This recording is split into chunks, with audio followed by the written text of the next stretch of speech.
Queridos amigos, bienvenidos a este su programa donde Dios llora.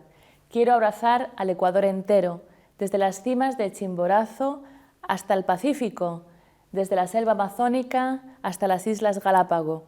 Estas palabras son del discurso del Santo Padre nada más llegar a Ecuador en su visita papal en el 2015. Vamos a hablar de esta visita con el arzobispo de Quito, Monseñor Fausto Travez, que tuvo la suerte de estar con el Papa durante todo este viaje. Monseñor, muchas gracias por estar aquí hoy con nosotros. Muchísimas gracias a ustedes y de paso pues envío mi saludo cordialísimo para todos los televidentes de esta prestigiosa emisora y canal, porque es una oportunidad para poder decirles que Dios les bendiga. Vengo de Quito, Ecuador, y creo que es una oportunidad para poder manifestar qué es Ecuador, qué es Quito, mi arquidiócesis, y qué fue la visita del Papa para todos nosotros. El Papa estuvo del 5 al 8 de julio en el país y usted tuvo la suerte, la gracia también de estar con él durante todo este tiempo. ¿Cómo fue, o puede decirnos un par de anécdotas, o cuál fue el momento quizá para usted más cercano? Bueno, pues sí, yo creo que hay muchos puntos que hablar sobre la visita del Papa a Ecuador. Fue una oportunidad única en mi vida, efectivamente, de estar siempre junto al Santo Padre y poder conversar. Al principio, pues iba yo todo temeroso, nervioso, pero cuando él empezó a preguntarme cosas con una nitidez y tan grande, la sencillez que él tiene, por ejemplo, me dice: decime, acá también nos dicen che a los argentinos. Y naturalmente le dije: sí, Santo Padre. Y empezamos a conversar. Los comentarios que él hacía de nuestro país era maravilloso. Primero en la parte física. Decía: qué hermoso es Ecuador. Yo había estado antes aquí, pero no me di cuenta.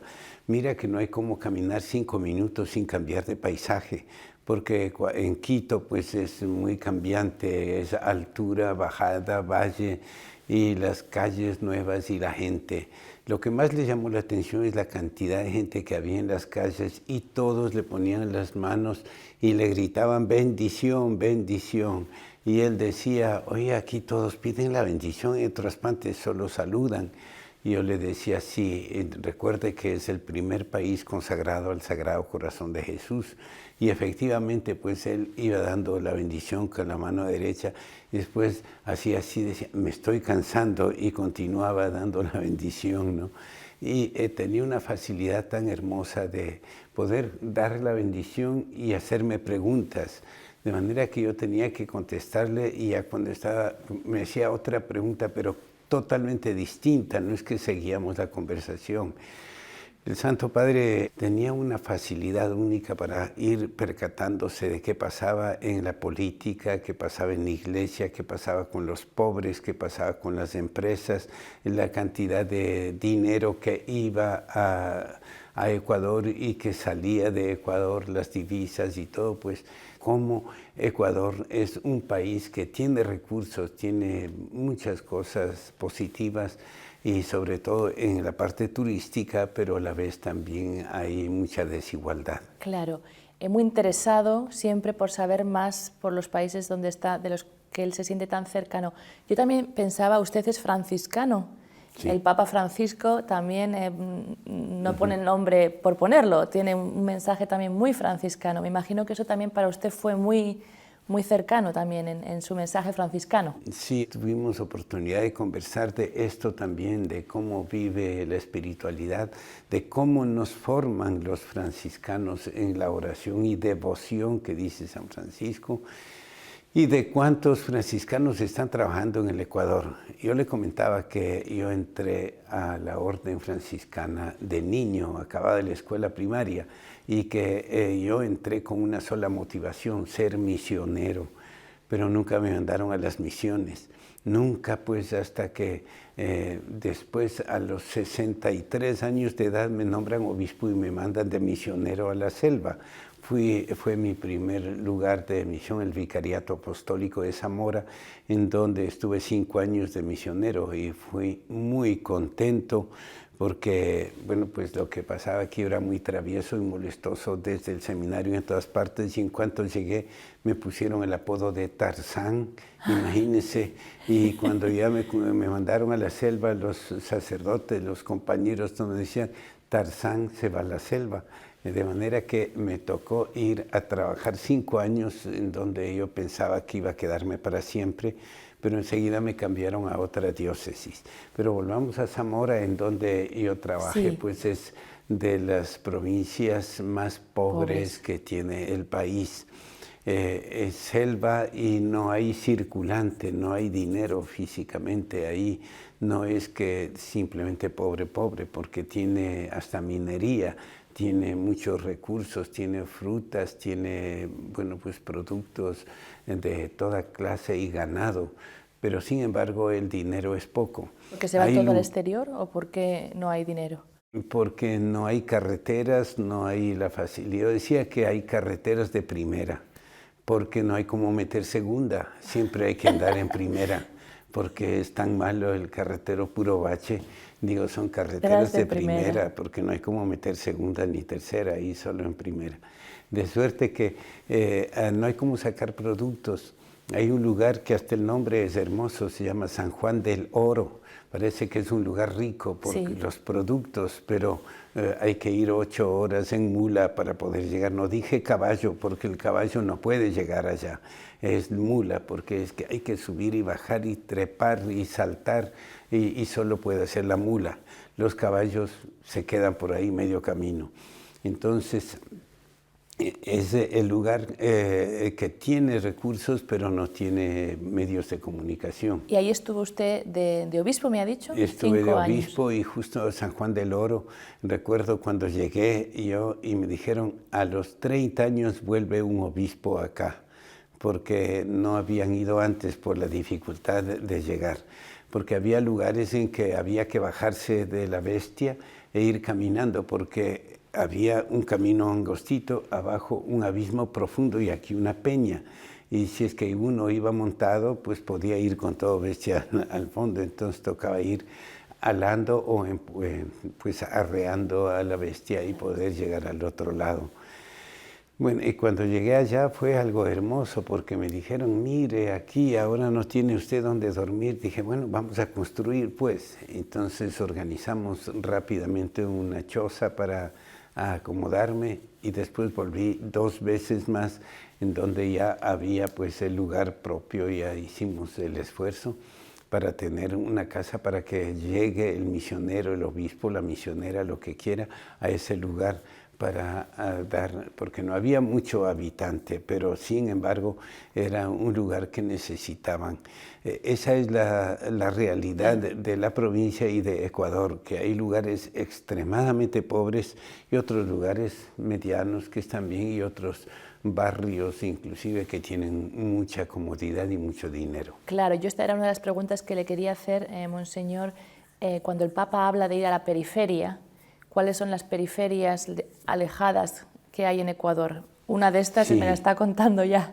Yo creo que el Santo Padre me hizo caer en cuenta de qué es una periferia.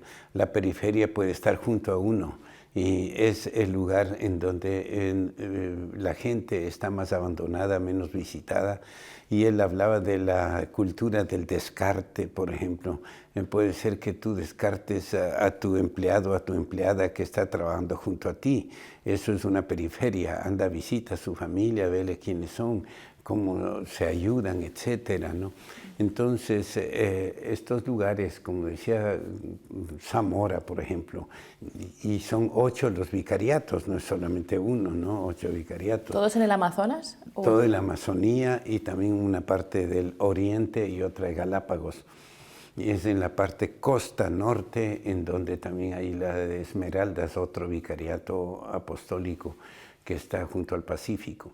Entonces le decía que el Santo Padre me iba haciendo preguntas de tal manera que yo tenía que decirle rápidamente qué es lo que pasaba y qué realidad me había tocado vivir, porque yo he sido párroco, también misionero en lugares abandonados. Pues alguna vez yo pedí permiso a mis superiores hasta Roma para poder ir a trabajar en un lugar en donde 14 años no había sacerdote porque no tenía de qué vivir y ni dónde vivir. Entonces yo fui allá y viví y construí con mis manos la primera vivienda donde alojarme, y después con el mismo pueblo organizado construimos la iglesia, la casa parroquial, salones, aulas de catequesis, y todo quedó pues hermoso ahí. Y cuando la gente cree que puede hacer, lo hace. Y construyendo nosotros mismos los ladrillos, los bloques, y hacíamos, hasta que al final la gente se dio cuenta que ellos pueden hacer cuando están organizados. Y organizamos y salió bien. El Rosario, provincia de Tungurahua, antes de que yo fuera obispo, antes de que fuera yo superior provincial, nada, pues un fraile menor cualquiera, y pasé 5 años ahí. También le voy a hacer una pregunta en este sentido, porque a veces cuando la gente es muy sencilla y tiene pocos medios, se preguntan desde fuera por qué construir una iglesia si el dinero a lo mejor sería mejor usarlo para otras cosas. Pero yo creo que usted me puede contestar muy bien por qué es tan importante tener un edificio, un templo donde tener el culto. Bueno, existía ya un templo, pero estaba tan virado que tenía que necesariamente caerse sin hacer nada, por sí solo se caía. Hicimos el templo porque el templo es el lugar no solamente de culto, sino también de encuentro. Es el lugar en donde los pobladores dialogan, conversan, tienen los funerales, tienen casi la mayoría de espacios en donde vivir. Pero luego pues ya habíamos construido lo que, es decir, era un pueblito que no tenía nada, simplemente una iglesia que ya se caía. Pero en ese mismo terreno y en el que existía, logramos hacer todo lo que necesitaba el pueblo y están muy contentos. Es decir, existe pobreza, existe diferencias, pero también existe poca iniciativa de parte de ciertos lugares, ¿no?, que están convencidos que no van a poder y que si pueden es con ayuda de fuera. Se puede recibir la ayuda, efectivamente ayuda, pero no que le hagan todo.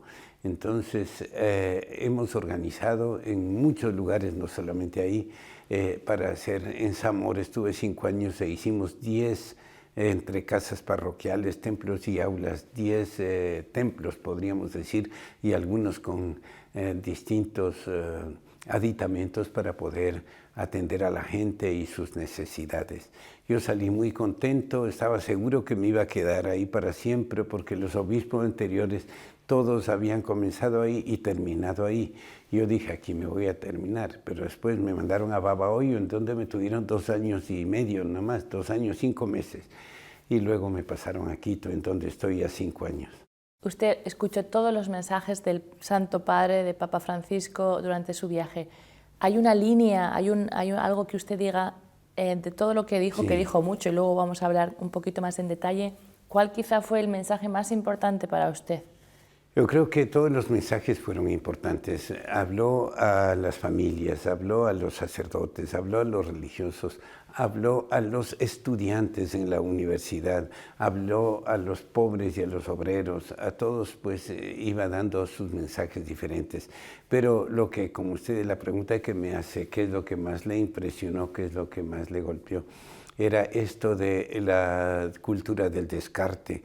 Y a los sacerdotes nos habló de que no olvidemos nuestras raíces, que no olvidemos de dónde procedemos y no tengamos la enfermedad espiritual, decía él, un Alzheimer espiritual.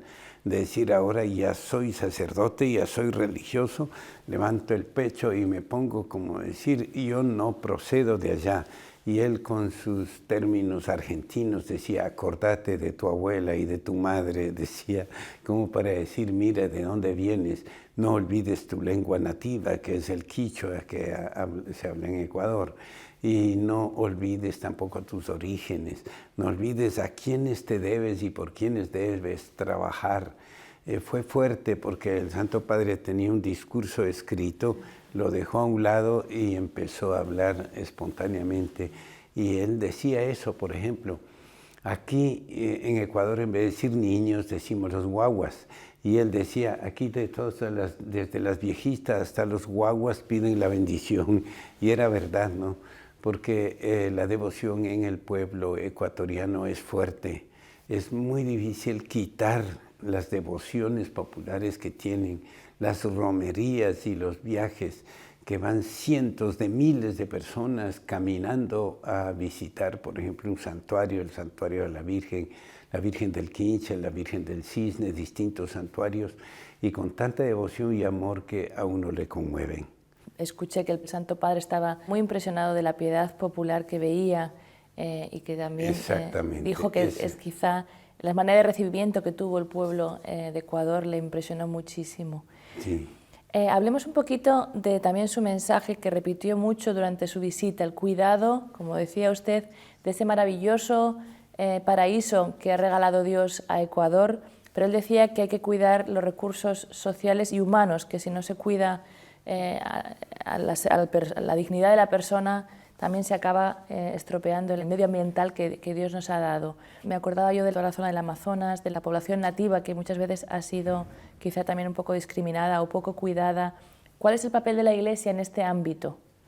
Bueno, pues la Iglesia no ha descuidado, decía que tenemos 8 vicariatos apostólicos que estamos en misiones, son los lugares más pobres de Ecuador y ahí estamos trabajando como Iglesia y nos ayudamos mutuamente y también, claro, de Propaganda Fide y de tantas otras entidades se ayuda a estos lugares más necesitados, en donde tenemos escuelas, centros médicos, colegios y también atención de consejería y espiritual a toda la gente que está ahí. Por ejemplo, vea Zamora, en el lugar en donde yo estuve, donde puedo hablar más, eran 70,000 habitantes. Pero sin embargo, ya le cuento, para visitar 8 horas en Mula, un lugar pues en donde había 30 habitantes, una escuela de 5 alumnos.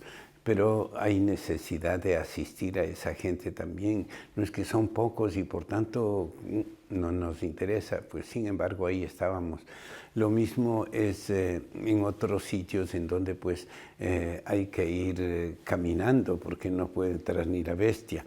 Yo recuerdo que había un lugar tan alejado que tocaba ir en un animal, montado en animal, a confirmar. Todo un día uno dormía muy cansado en ese lugar, al día siguiente confirmaba y luego pues tocaba volver a la tarde o al otro día, pero siempre eran 3, 4 días de viaje, ¿no?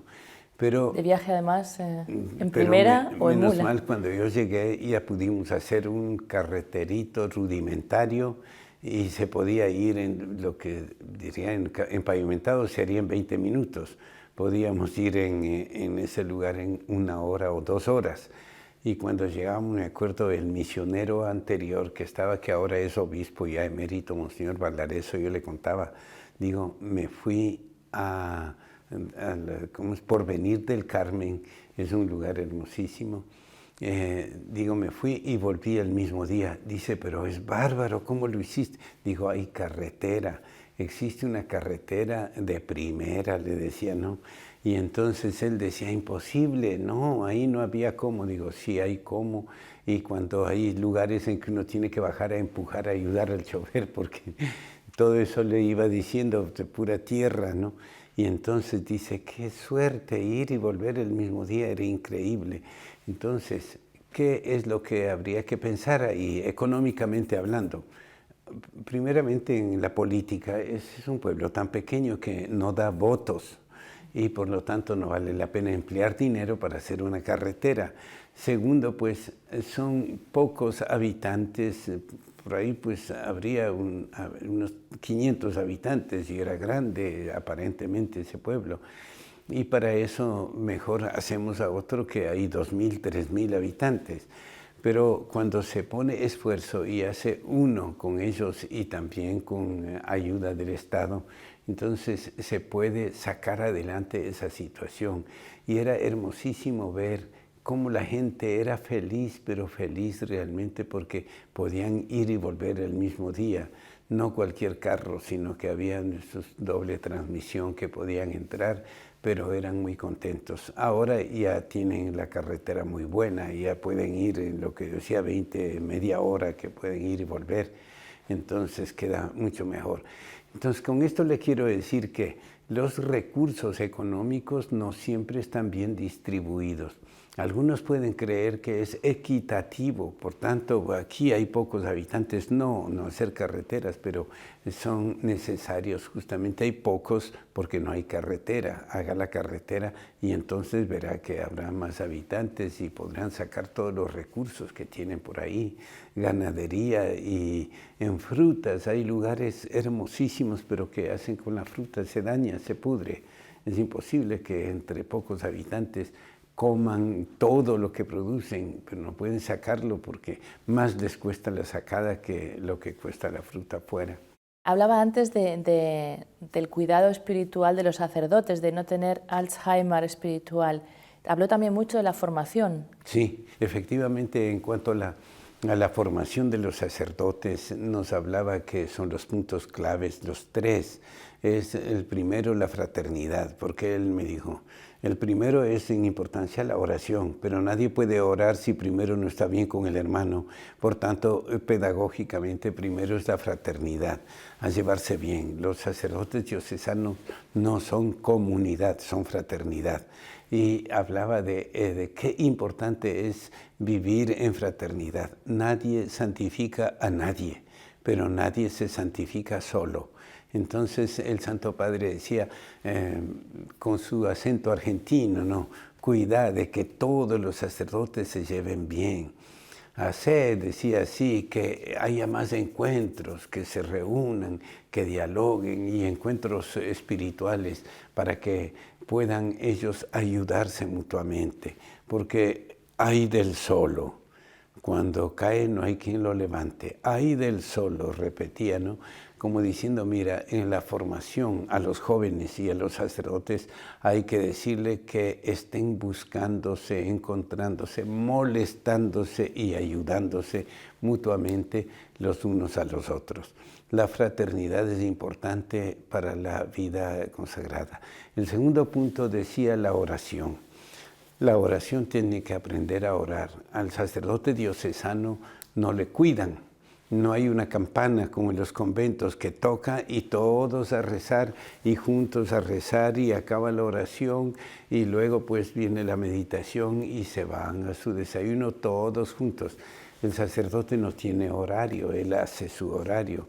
El sacerdote diocesano, él hace su oración personal. El sacerdote diocesano vive su vida espiritual y su horario de acuerdo a lo que ha sido formado. Si no ha sido formado, y por eso me daba un consejo, cuando recibas sacerdotes religiosos para la vida diocesana, necesitan un tipo muy especial de formación, porque el diocesano aparentemente tiene menos estricta la formación que el sacerdote religioso, pero es equivocación de ambos, son distintas, no es mejor ni peor ninguna. Pero está inadaptado un diocesano para la vida, un religioso para la vida diocesana. Por eso tiene que él ser consciente que él hace su horario y él hace su vida espiritual. Entonces, el segundo punto importante es la oración, que debe hacer silencio total para que Dios le hable. Y el tercer punto importante es el trabajo. Ese era fuerte, porque algunos sacerdotes ponen horario afuera, y decía horario, de tal hora a tal hora, y hay un enfermo, y hay un moribundo, no, el horario está, vuelva, pues nadie tiene derecho a enfermarse fuera del horario. A partir de las 8 de la tarde. Ahí ponía que quiten el horario y esté dispuesto 24 horas a atender a la gente, a la hora que sea, a atender a la gente que necesita. Entonces el trabajo es importante porque algunos creen que el trabajo es solamente la obra física, arreglar tumbados, techos y también pisos y poner altares nuevos y ornamentos y todo. Bueno, eso también es trabajo, pero el trabajo es atención a la gente y atención espiritual y material a todos. Es servicio.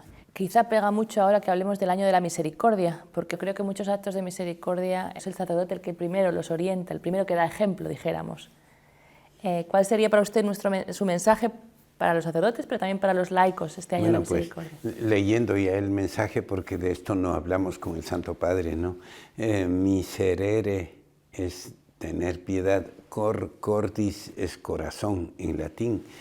Tener piedad de corazón. ¿Qué quiere decir eso? Es no solamente no juzgar al hermano, no hacerle ningún daño, ni ver sus defectos, sino ver sus cualidades y ver su capacidad que tiene para servir a Dios y a los demás.